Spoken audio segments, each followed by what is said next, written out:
Hi Pisces, thank you so much for joining me today. I hope that you are doing well. This reading is for any sun, moon, or rising Pisces. We will take a look at the cards. We'll get a sense of the ideas, big ideas, or awareness for the week, guidance, and possible outcomes. I will also choose a few oracle cards for additional information and insight. So let's just go ahead and get started with your reading. Okay, so we have the Knight of Cups, Knight of Chalices, Queen of Pentacles, and the Ace of Pentacles. So I do get a kick out of this deck. The Knight of Chalices, or the Knight of Cups, is a card, many people say it's an offering, the opportunity perhaps for an exchange that is pleasing, that touches your emotional core, that maybe puts a smile on your face, and so perhaps for those that are looking for relationships, maybe there's a spark, or maybe there's where you catch someone's eye or they catch your eye, and something like that. You just never know where that takes you. And in other cases, I tend to feel that the Knight of Cups is someone who's in touch with their feelings, and maybe it's a friend who shares a similar response to poetry or to different arts. There's it's that feeling deep within where you connect on the emotional level. And so sometimes people say with the Knight of Cups that it's someone who is just for the thrill of meeting people, and maybe is not your best bet in the long term. Well, that's okay too, because it's nice just to have the feeling of being emotionally charged or excited or touched in some way. And so this week, if maybe it's something very innocuous that happens, and that you maybe upon reflection you think, oh, that was kind of a Knight of Cups moment. Somewhere where you reach across the aisle and you have that exchange that feels warm and loving and sincere and authentic. So I hope we all have something like that. That would be fabulous to start February.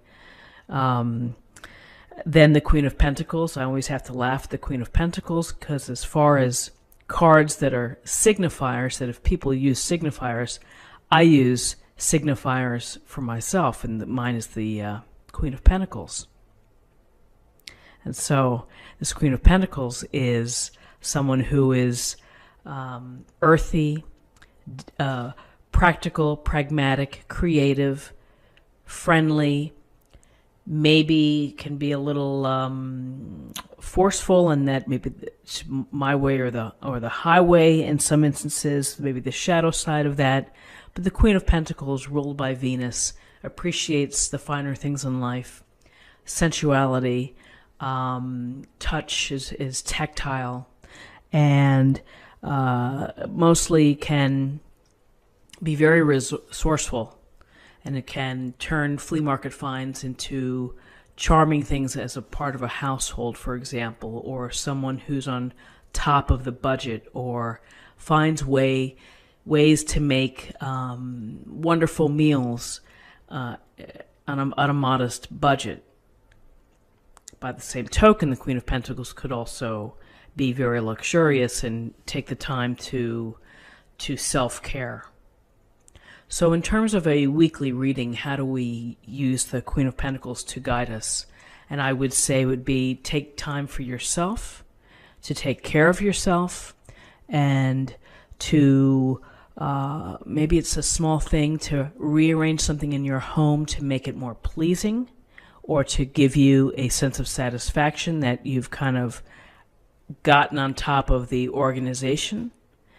And for some, maybe it's throwing things out, or shredding your papers, or regifting the books that you have already read and that are just sitting there. So the Queen of Pentacles brings the idea of beauty, of gentleness. I think mom. There's a lot of mom to me in the Queen of Pentacles, which is to take care of people. You might be taking care of someone in some small fashion.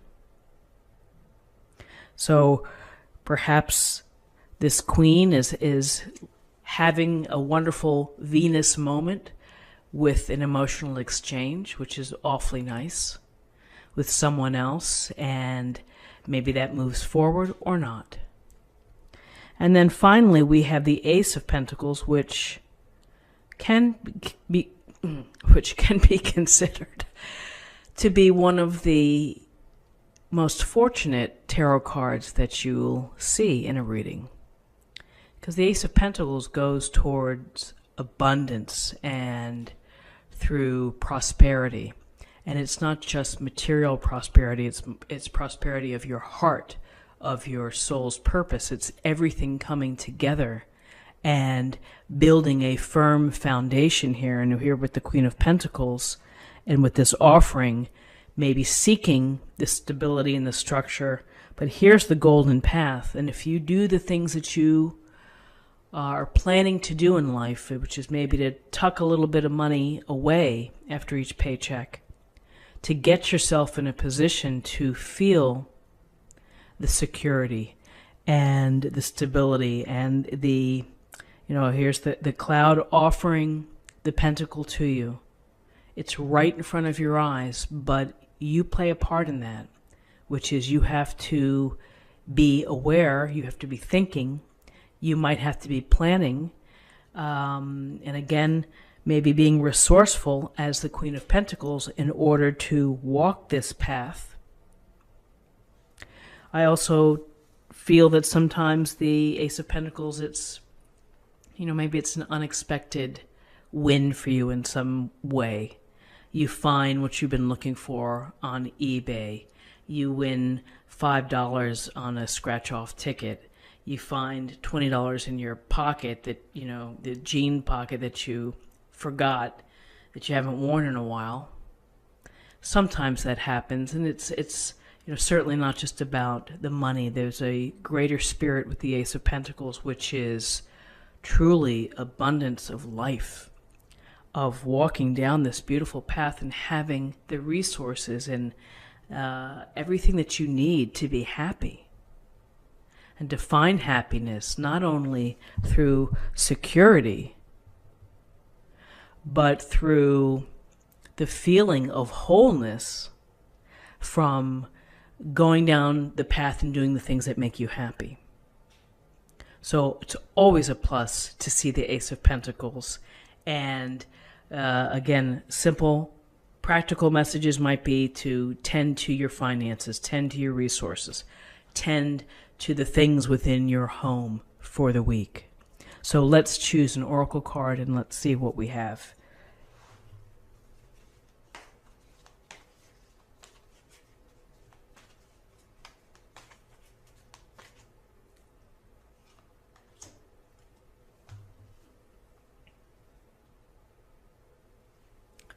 So this is the past, and it's through your power of love. Let me see if I can read it here.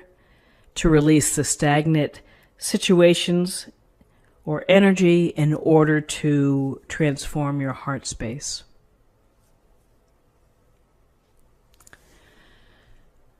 That's a big order to release, the stagnant energy.